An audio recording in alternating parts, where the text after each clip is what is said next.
Olá, bom dia, boa tarde, boa noite. Estamos de volta no canal Direito Civil em Mente. Estamos falando da parte geral do Código Civil e seus princípios. Hoje vamos finalizar o princípio do aviso prévio a uma sanção. Será o último exemplo. Falaremos também sobre o princípio da vontade soberana do testador. Dentre também dos princípios que vamos falar nesse vídeo, vamos falar do princípio da forma conglobante.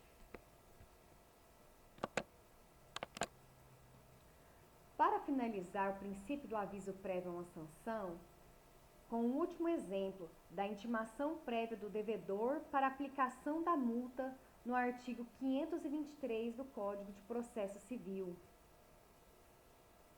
Também, como exemplo, a intimação prévia pessoal para aplicação de astrentes multa combinatória por descumprimento de obrigação de fazer e não fazer.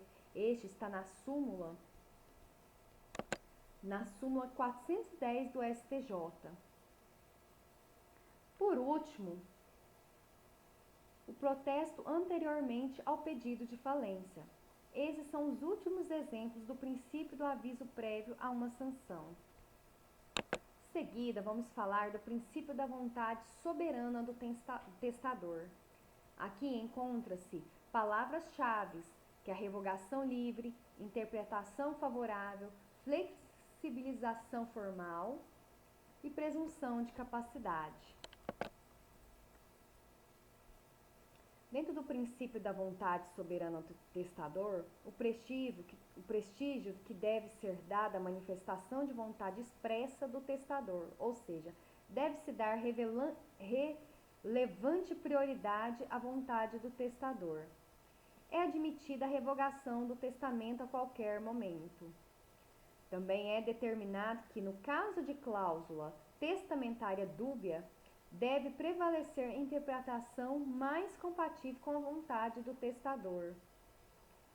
Irregularidades formais na lavratura do testamento que não coloquem à suspeição a fidedignidade da manifestação de vontade não deve acarretar a invalidade do testamento, a exemplo das hipóteses de flexibilizações das solenidades do testamento. Em caso de revogação presumida, são taxativas na lei e devem ser interpretadas de modo restritivo. A presunção de capacidade para testar do testador, de maneira que eventual falta de lucidez dele deve ser comprovada com provas contundentes e iniludíveis e não com meros indícios.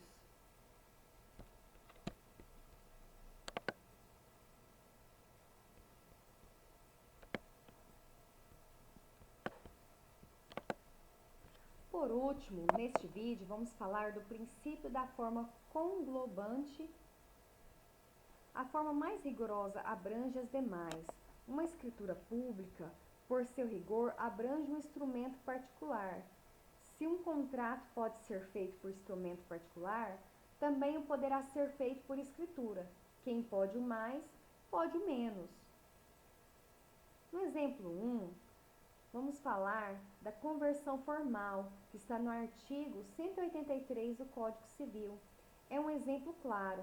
Na hipótese de um negócio que admita instrumento particular ser feito por escritura pública, é irrelevante que a escritura pública em si venha ser declarada nula, porque remanesce o negócio jurídico na forma do instrumento particular. No exemplo 2, outra ilustração é a admissibilidade do subestabelecimento por instrumento particular, quando o mandado tiver forma de escritura pública. Se o ato final praticado exige apenas instrumento particular, pouco importa a forma do mandato. Essa é a leitura que a doutrina faz no artigo 655 do Código Civil. Por último, nesse vídeo, vamos falar do exemplo 3, ainda dentro do princípio da forma conglobante.